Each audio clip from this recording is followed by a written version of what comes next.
Hello all, welcome to Forest Biology. So today in this video we are going to learn our next chapter, that is excretory products and their elimination. So let's quickly go through this. So ammonia, urea and uric acid are the major forms of nitrogenous waste excreted by the animals. Ammonia is the most toxic form and requires large amount of water for its elimination, whereas uric acid is the least toxic. So ammonia is most toxic, uric acid is the least toxic, which can be removed with minimum loss of water. The process of excreting ammonia is called ammonotelism.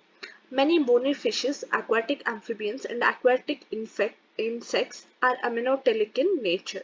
So mammals, many terrestrial amphibians, marine fishes mainly excrete urea and they are called as ureotelic animals. Whereas reptiles, birds, land, snails, and insects excrete nitrogenous waste as uric acid in the form of pellet or paste with a minimum loss of water, and they are called as uricotelic animals. So you should know which animal secretes what type of excretion, which type of excretion it does. So next, vertebrates have complex tubular organs called kidneys through which the excretion takes place, whereas protonephridia or flame cells are the excretory structures in platyhelminthes, that is flat forms. Example, planaria. Rotifers, some annelids, and the cephalochordate, that is amphiox protonephridia, are primarily concerned with ionic and fluid volume regulation, that is with osmoregulation. Nephridia, the tubular excretory structures in earthworms and other annelids. Nephridia helps to remove the nitrogenous waste and maintain a fluid and ionic balance. And next excretory structure is the Malpighian tubules. These are in insects, including the cockroaches, which helps in the removal of nitrogenous waste and also in osmoregulation. Antennal glands or green glands perform the excretory function in crustaceans like prawns. Next, moving on to human excretory system. So this chapter mainly deals with the human excretory system. The excretory system consists of a pair of kidneys, one pair of ureters, a urinary bladder, and a urethra. So kidneys are situated in the between the levels of the last thoracic and third lumbar vertebrae, which is close to dorsal inner wall of the abdominal cavity. So you need to at least know the measurements of the kidney, which is 10 to 12 centimeter in length, 5 to 7 in width, 2 to 3 in thickness, with an average weight of 120 to 170 grams. Towards the center of the inner concave surface of the kidney, there is a notch which is called as hilum, through which the ureter, blood vessels and nerves enter. So there is one notch which is called as hilum. Inner to the hilum is a broad funnel-shaped space called the renal pelvis with projection called calcis. Then there are two zones in the kidney, which is an outer cortex and an inner medulla. So the medulla is divided into few conical masses, which is called as medullary pyramids, which projects into the calyx. The cortex extends in between the medullary pyramids as renal columns, which is also called as columns of Bertini. Each kidney has nearly 1 million complex tubular structure, which is called nephron. So nephron is the functional unit of the kidney. Each nephron has two parts. Through the nephron itself, the urine formation also takes place. Through the two parts are glomerulus and the renal tubule. Glomerulus is a tuft of capillaries formed by the afferent arteriole, a fine branch of renal artery. Blood from the glomerulus is carried away by an efferent arteriole. Next, the renal tubule, that is the second part, begins with a double-walled cup-like structure called Bowman's capsule, which is shown here. So this is Bowman's capsule which encloses the glomerulus. So this is important. Glomerulus plus Bowman's capsule is called as Malpighian body or renal corpuscle. So this is a PYQ and a most probable question. The tubule continues further to form a highly coiled network, which is called as PCT, that is proximal convoluted tubule. Next one is, here it is distal convoluted tubule. So a hairpin shaped Henle's loop is the next part of the tubule, which has a descending and ascending limb. The ascending limb continues as another highly coiled tubular region that is called as distal convoluted tubule. So the DCT of many nephron open into a straight tube called as collecting duct, many of which converge and open into renal pelvis through the medullary pyramids in the calyx. Next, the Malpighian corpuscle, PCT, DCT, are situated in the cortical region of the kidney, whereas the loop of Henle dips into the medulla. So they may ask you which parts are in cortical region and which parts are in medullary region. And this is the most important, most probable question and also a PYQ. In majority of the nephrons, the loop of Henle is too short and extends only very little into the medulla. This is called as cortical nephrons, because most of the part will be in cortical, whereas in some the loop of the Henle is long and it runs deep into the medulla. So these nephrons are called juxtamedullary nephrons. Then a minute vessel of this network runs parallel to the Henle's loop, forming a U-shaped vasa recta. So this is absent or highly reduced in cortical nephrons, because most of the part will be in cortical. Next, urine formation. Urine formation involves three main processes, that is glomerular filtration, reabsorption and secretion. So the first step in urine formation is the filtration of blood. So this is carried out by the glomerulus and is called glomerular filtration. So on an average 1100 to 1200 ml of blood is filtered by kidneys per minute. So the glomerular capillary blood pressure causes filtration of blood through three layers. So you should know these three layers, which is first one is endothelium of glomerular blood vessels, epithelium of Bowman's capsule and a basement membrane between these two layers. So the epithelial cells of the Bowman's capsule, called podocytes, are arranged in an intricate manner so as to leave some minute spaces called filtration slits or slit pores. So blood is filtered so finely through these membranes that almost all the constituents of the plasma except the proteins pass on to the lumen of the Bowman's capsule. So this process is an ultrafiltration process. The amount of filtrate, this is most important repeated PYQ and also most probable question, that is the amount of filtrate formed by the kidneys per minute is called glomerular filtration rate, GFR, which is in a healthy individual it is approximately 125 ml per minute, that is around 180 liters per day.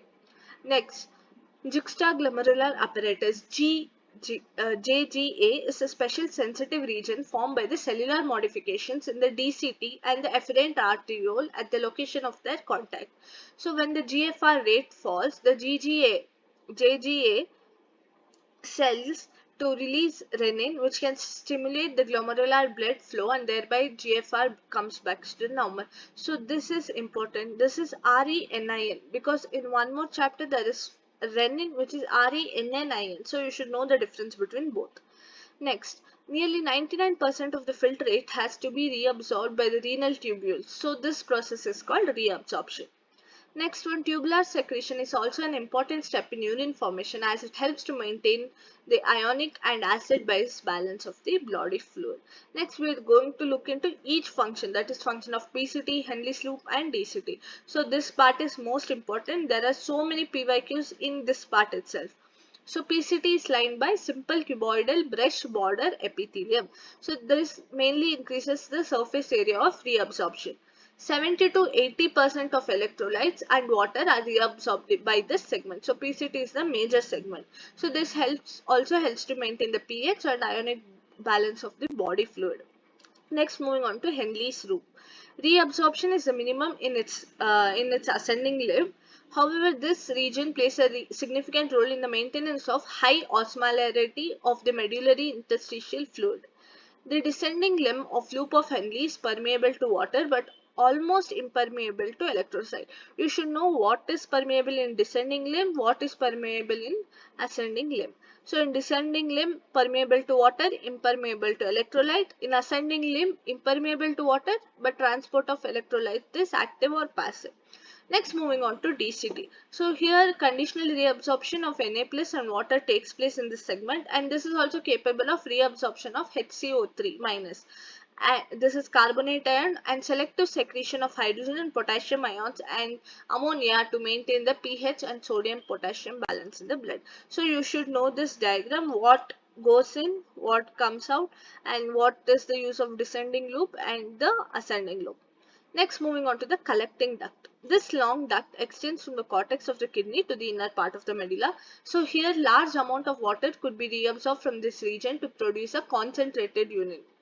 And here it also plays a role in the maintenance of pH and ionic balance of the body by selective secretion of the hydrogen and potassium ions. Moving on to the mechanism of concentration of the filtrate. So the flow of filtrate in the two limbs of Henle's loop, that is in opposite direction, and thus forms a counter current. So this mechanism is called counter current mechanism. The flow of blood through the two limbs of vasa recta is also in counter-current pattern. So the proximity between the Henle's loop and vasa recta is, as well as the counter-current in them, help in maintaining and increasing osmolarity towards the inner medullary interstitium. That is from 300 in the cortex to 1200 in the inner medulla. NaCl is transported by the limb of Henle's loop, which is exchanged with the descending limb of vasa recta. So one ascending, one descending. So this is counter current. NaCl is returned to the interstitium by the ascending portion of vasa recta. Similarly, small amount of urea enter the thin segment of ascending limb of loop of Henle, which is transported back to the interstitium by the collecting tubule. So the transport of substances facilitated by the special arrangement of Henle's loop and vasa recta is called counter current mechanism. So here you can see this is vasa recta and this is Henle's loop. Next, human kidneys can produce urine nearly 4 times concentrated than the initial filtrate form. So this is very much important. It can produce nearly 4 times.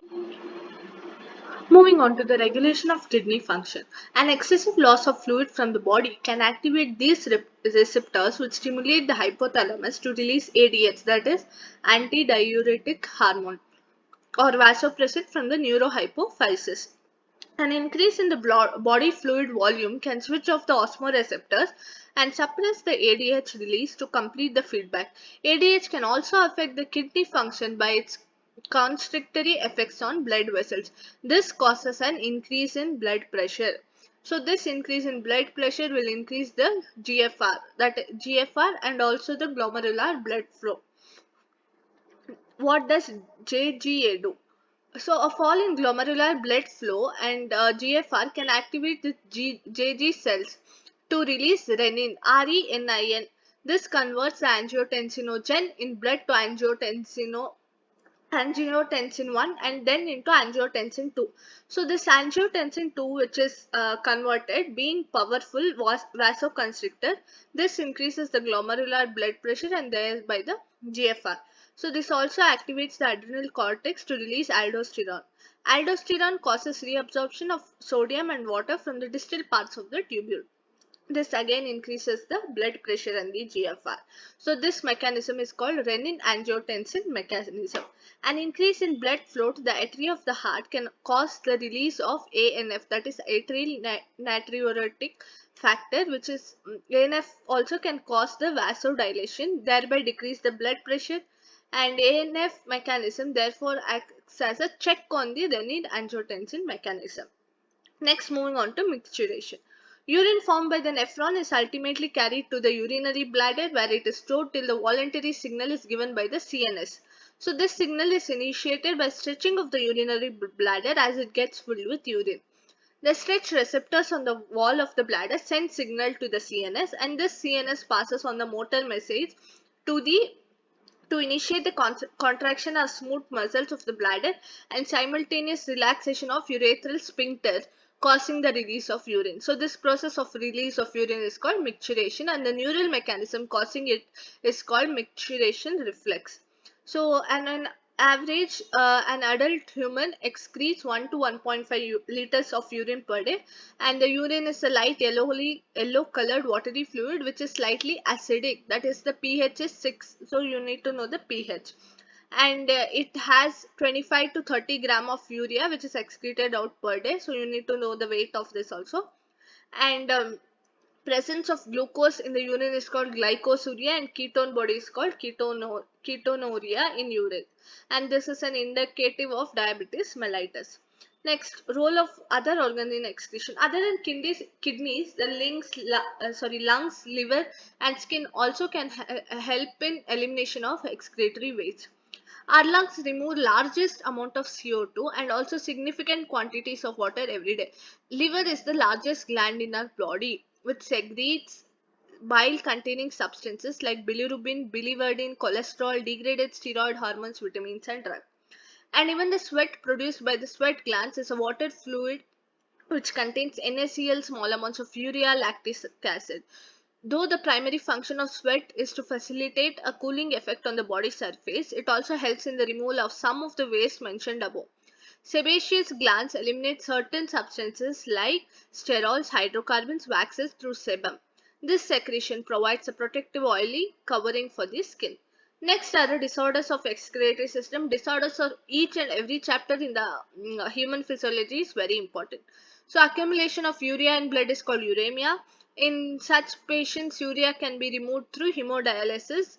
During the hemodialysis, the blood is drained from a convenient artery and is pumped into a dialyzing unit called artificial kidney.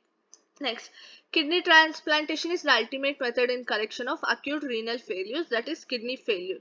Then renal calcine is nothing but the stone or insoluble mass of crystallized salts, that is oxalates, which is formed within the kidney. And glomerular nephritis is inflammation of glomeruli of the kidney. So please like, share and subscribe so that you don't miss out any notification. Thank you for watching. Please wait for the next video. Thank you.